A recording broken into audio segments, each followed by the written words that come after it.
थे तमिलनाडु की, और तमिलनाडु के बाद अब बात केरल की, जहां पर इंडिया को 15 से 18 सीटों का अनुमान।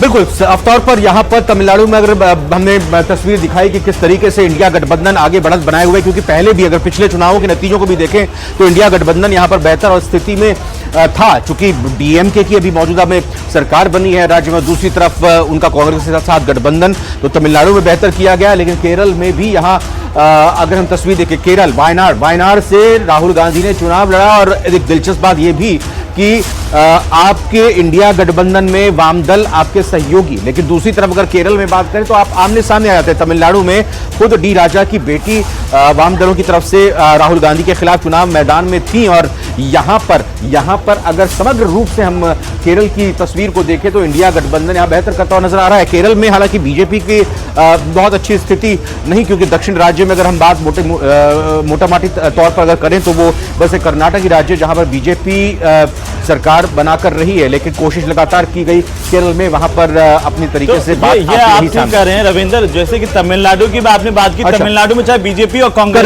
जो क्षत्रिय क्षत्रप है उन पर ही डिपेंड रही है बीजेपी कांग्रेस जो है। कर्नाटक में हालिया जब विधानसभा चुनाव हुए थे तो उस दौरान विधानसभा चुनाव में बीजेपी की सरकार चली गई थी, कांग्रेस की सरकार आई थी, और कर्नाटक के भी इस एग्जिट पोल के अनुमान सामने आ चुके हैं। एनडीए को 23 से लेकर 26 सीटें मिलने का अनुमान जताया जा रहा है। क्या और यार, अगर इंडिया गठबंधन की बात करें तो 3 से लेकर 7 सीटें, एक बड़ा झटका कहा जा सकता है, क्योंकि कहा यह जा रहा था कि कांग्रेस की सरकार है तो वो बेहतर यहां पर लोकसभा चुनाव में कर सकती है, लेकिन अगर इस एग्जिट पोल के अनुमान को बताएं तो ये 3 से 7 सीटें इंडिया गठबंधन को मिलती दिखाई दे रही हैं, और एनडीए गठबंधन को 23 से लेकर 3 राज्यों के आंकड़े आपकी टीवी स्क्रीन पर है। राहुल गांधी की सीट का आंकलन भी बताएंगे इन लगातार एग्जिट पोल में, लेकिन पहले जो देखिए आप तमिलनाडु की बात कर लें, केरल की बात कर लें, कर्नाटक की बात कर लें, तीनों के आंकड़े जो है वो आपकी टीवी स्क्रीन पर हैं अलग अलग, और एक एक करके तमाम राज्यों के आंकड़े हम इसी तरीके से रखेंगे कि कौन कहां पर आगे बढ़त बनाता हुआ नजर आ रहा है। कर्नाटक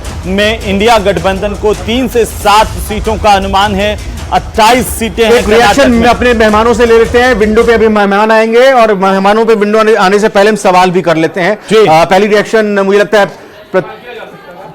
मिथिलेश जैमिनी जी से ले लेते हैं। पहला रिएक्शन, जैसा बताया जा रहा है हमको, मिथिलेश जैमिनी जी हमारे साथ जुड़े हुए हैं। तो मिथिलेश जैमिनी जी, ये 3 तस्वीरें दक्षिण के राज्यों की जो निकलकर सामने आ रही है एग्जिट पोल के जरिए, क्या कुछ कहेंगे, कौन सा शॉकिंग और कौन सा रॉकिंग ये एग्जिट पोल का अनुमान? देखिए, जो सबसे इंपॉर्टेंट चीज है कि सचिन पायलट ने एक नारा दिया था कि साउथ में साफ, नॉर्थ में हाफ, लेकिन साउथ में अगर तमिलनाडु और केरल को छोड़ दिया जाए, जहां भाजपा पहले भी नहीं थी, कर्नाटक जहां उनकी सरकार है, डीके शिव कुमार जो अशोक गहलोत के बहुत नजदीकी हैं, और वहां पर जिस तरीके से बीजेपी ने राइज किया है या एनडीए ने राइज किया है, वो ये बता रहा है कि साउथ में कहीं न कहीं बीजेपी ने अपनी एंट्री मारी है, और जो पिछले विधानसभा चुनाव में कमी रह गई थी, बजरंगबली का नारा चला था। इसका रीजन क्या मान रहे हैं? कर्नाटक में रेवन्ना वाला मसला भी उसी दौरान निकलकर सामने आया था। देखिए, रेवन्ना वाला मुद्दा नजर आया था, लेकिन जो कहीं न कहीं प्रधानमंत्री नरेंद्र मोदी ने बहुत संजीदगी के साथ एक बॉल डाली, और वो बॉल दी कि मुस्लिम आरक्षण वाली, कि आपका आरक्षण छीनकर मुस्लिमों को दे दिया जाएगा।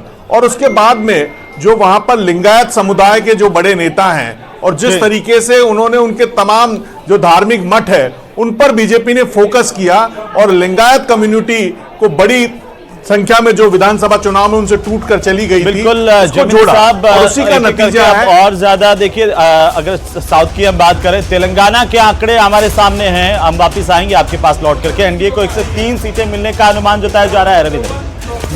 बिल्कुल, देखिए साफ तौर पर हमने तेलंगाना की यहाँ पर स्थिति बताई कि तेलंगाना में बेहतर प्रदर्शन जो बीजेपी उम्मीद कर रही थी, हालांकि अगर हम देखें तो बीजेपी का आंकड़ा लगातार यहाँ पर तेलंगाना को लेकर सामने आ रहा है। एक जल्दी से मेघवाल साहब भी हमारे साथ कांग्रेस से जुड़े हुए हैं, उनका रुख करते हैं।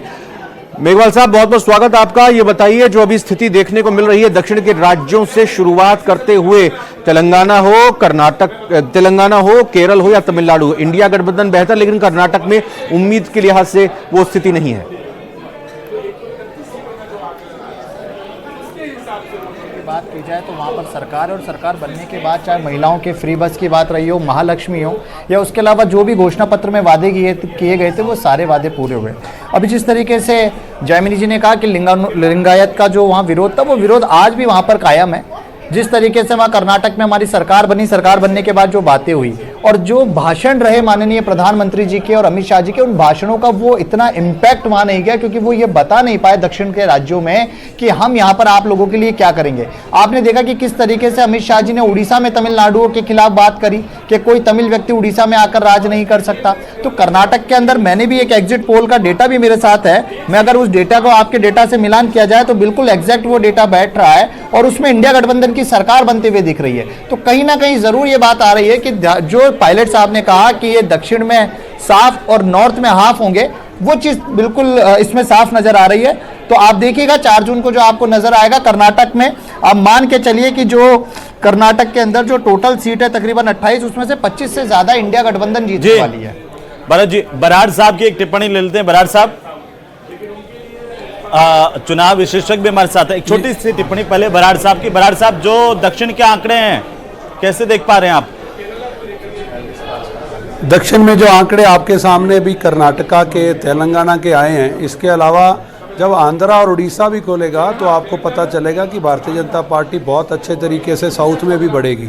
और मुंगेरी लाल के हसीन सपने कांग्रेस को लेने की आदत है। जो नतीजे आएंगे उसके बाद ये मशीनों पर दोष देंगे। और जितने भी अनुमान एग्जिट पोल में अभी, चाहे वो 14 की बात करूं या 2019 की बात करूं, तो जितने भी अनुमान पूरे देश भर में लगे हैं, भारतीय जनता पार्टी ने उनसे कहीं आगे बढ़ कर के रिजल्ट आया है और इस बार भी ऐसा ही होगा, मेरा ये मानना है। बिल्कुल, चुनाव विश्लेषक गुर्जर साहब भी हमारे साथ मौजूद है। ये बताइए सर कि ये जिस हिसाब से चुनाव हुए और नतीजे तो हालांकि 4 जून को आएंगे, लेकिन एग्जिट पोल की तस्वीरें भी दक्षिण के 4-5 राज्यों के सामने आ रही है कि अब की बार 400 पार, हम उस संकल्प को सिद्ध करेंगे। इसलिए एग्जिट पोल की महत्ता भारतीय जनता पार्टी के कार्यकर्ताओं के लिए नहीं है। वो ऐसे लोग जिनको अपने ऊपर विश्वास नहीं था, वो शायद एग्जिट पोल की इंतजार कर रहे हैं। साथ हैं गुर्जर साहब, हमारे साथ हैं रविंद्र, जो हम गुर्जर साहब एक रिएक्शन ले रहे थे आपसे, अभी तक जो ये 4-5 राज्यों के एग्जिट पोल के अनुमान आए हैं सामने। जनता पार्टी ने जो चुनाव लड़ा, वो चुनाव नॉर्थ और साउथ को बांटकर नहीं लड़ा। मैंने एक चीज इस चुनाव में गौर से देखा कि वह है कि भाजपा ने उतनी ही मेहनत साउथ में की जितनी नॉर्थ में की। और आपने देखा होगा कि माननीय प्रधानमंत्री जी का पूरा विजन साउथ में कितना ज़्यादा था, रोड शो करना, केरला के अंदर विशेष स्पेशल तौर पर, और तमिलनाडु के अंदर जिस प्रकार से युवा नेतृत्व को भाजपा ने मौका दिया। मुझे लगता है कि एग्जिट पोल के आंकड़े भले ही इंडिया गठबंधन को थोड़ा कुछ कर सकते हैं, लेकिन मुझे लगता है कि साउथ में अच्छी खासी मात्रा में भारतीय जनता पार्टी सीटें जीतेगी। लेकिन रही बात कर्नाटका की, जो अभी हमारे कांग्रेस के मित्र कह रहे थे कि कर्नाटका के अंदर उनकी उम्मीद है कि 25+ सीटें आएगी। कर्नाटका के अंदर इस बार अलग ही प्रकार का नतीजा हमें जो देखने को मिल रहा है, ये सही नतीजा है, क्योंकि भारतीय जनता पार्टी को वह गलती भी उनको एहसास हो गई थी कि BS येदियुरप्पा को साइडलाइन करने का जो नतीजा था उसको उन्होंने साधने का प्रयास किया और उनके बेटे को महत्वपूर्ण भूमिका दी, उनके बेटे को चुनाव में महत्वपूर्ण रोल दिया और उसका सीधा नतीजा हमें देखने को मिल रहा है। तो मुझे लगता है कि साउथ में भारतीय जनता पार्टी उतना तो नहीं प्राप्त कर पाएगी, लेकिन फिर भी अच्छी खासी कंडीशन में भारतीय जनता पार्टी। गुर्जर साहब, जो अभी 543 में से 131 सीटों के इन एग्जिट पोल के अनुमान सामने आए हैं, उसमें एनडीए 51 से 54 के आसपास और इंडिया 64 से 67 के आसपास, यानी अभी ये दक्षिण के राज्यों का है लेखा जोखा, इसमें इंडिया गठबंधन बढ़त बनाए हुए है। देखिए जब साउथ से मानसून आता है ना, तो मानसून सीधी लहर में आता है, लेकिन वो मेन सेंटर में आने के बाद वो फैल जाता है। तो अभी भारतीय जनता पार्टी का वो मानसून थोड़ा धीरे से निकला है। अब जैसे जैसे हम ऊपर की तरफ बढ़ेंगे, मुझे लगता है कि बीजेपी जो अपने नारे की तरफ बढ़ रही थी, हो सकता है कि 400 पार वो नहीं कर पाए, लेकिन इस कंडीशंस में रहेगी कि वो अपनी सरकार बनाएगी। रही बात कांग्रेस पार्टी और इंडिया गठबंधन के लिए, तो इंडिया गठबंधन ने इस बार चुनाव बड़े अच्छे से लड़ा, समझ कर लगा, और लड़ने का उनका जो तरीका था एक अच्छी तरीके से बैलेंसिंग तरीके से चुनाव लड़ा। लेकिन यही बात है कि कर्नाटका और तमिलनाडु के चुनाव के रिजल्ट और एग्जिट पोल से अगर वह इनको लगता है कि वह सरकार बना रहे हैं, तो मुझे लगता है कि कई मिठाई के डिब्बे कार्यालय में आने के बाद वापस ना जाना पड़े, ऐसा अभी उनको इंतजार करना चाहिए। और जैसे जैसे हम ऊपर बढ़ेंगे मुझे लगता है बीजेपी अच्छी स्थिति में आने वाली है। अच्छा, वैसे जब नतीजे आते हैं तो अदर्स और जो इंडिपेंडेंट्स होते हैं उनकी सीटों पर नजर रहती है, लेकिन अब एग्जिट पोल भी अगर उसके अनुमान सामने आ रहे हैं तो अदर्स को भी हमें नजरअंदाज नहीं करना होगा। 14 से 17 उनके पास भी जाते हुए दिखाई दे रहे हैं, और 14 से 17 इंडिया या एनडीए में जुड़ जाएं, मिल जाएं, तो फिर कहानी कहां पहुंचती है? देखिए, भारतीय जनता पार्टी का पूरा रोड मैप तैयार है। भारतीय जनता पार्टी इस कंडीशन में भी है कि अगर सरकार बनती है तो अच्छे से हम बनाएंगे। अगर कम हमारे सदस्य पड़ते हैं और हम बहुमत के आंकड़े को पार नहीं कर पाते हैं तो भारतीय जनता पार्टी ने पूरा रोड मैप बना रखा है। और निर्दलियों के साथ ही इंडिया गठबंधन के जो महत्वपूर्ण साथी है उनसे भी भारतीय जनता पार्टी संपर्क में है। मुझे लगता नहीं इतने आसानी से भाजपा इस सत्ता को छोड़ने वाली है। देश का मूड तो भाजपा की तरफ दिख रहा है एग्जिट पोल्स में। अभी हालांकि प्रारंभिक तौर पर हमें लग रहा है कि भाजपा उस आंकड़े तक नहीं पहुंच पा रही है, क्योंकि अभी कई राज्यों के नॉर्थ के रिजल्ट आना बाकी है। लेकिन निर्दलियों को भी भारतीय जनता पार्टी मिस नहीं कर रही है। और एक चीज इस चुनाव में हमें देखना होगा, राजस्थान में आप देखेंगे रविंदर सिंह भाटी ने कभी मोदी जी का विरोध नहीं किया। रविंदर सिंह भाटी राजस्थान में चुनाव लड़े बाड़मेर जैसलमेर से, तो उन्होंने प्रधानमंत्री जी के खिलाफ या भाजपा के खिलाफ किस प्रकार की बयानबाजी नहीं की।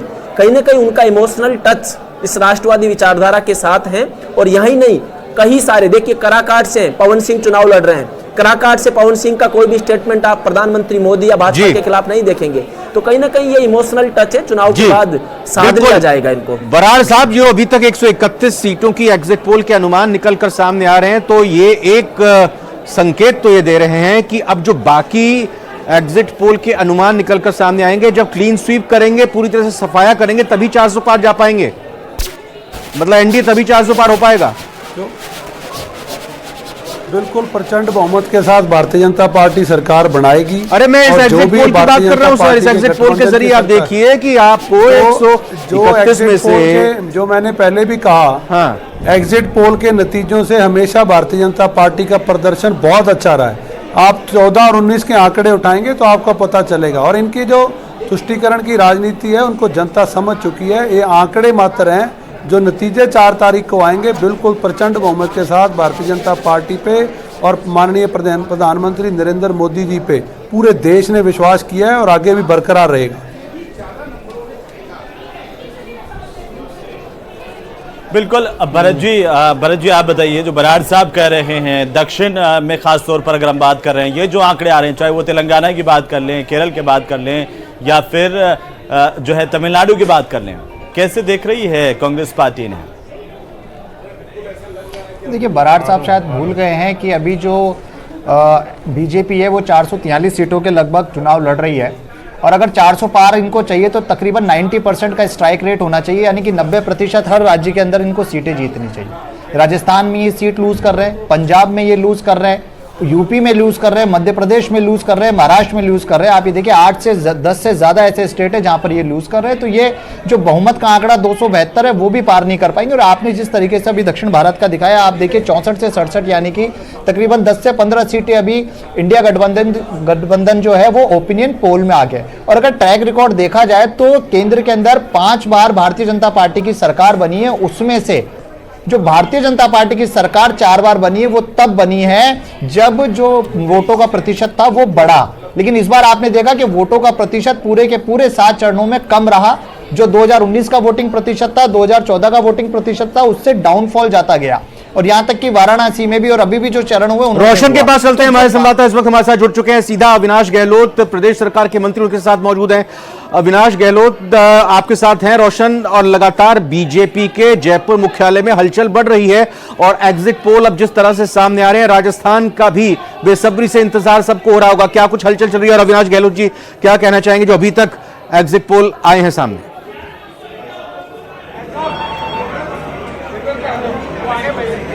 रोशन, आप तक आवाज पहुंच पा रही है? आप टीवी स्क्रीन पर हैं और हम ये जानना चाह रहे हैं कि अविनाश गहलोत क्या कह रहे हैं, उनकी प्रतिक्रिया क्या है?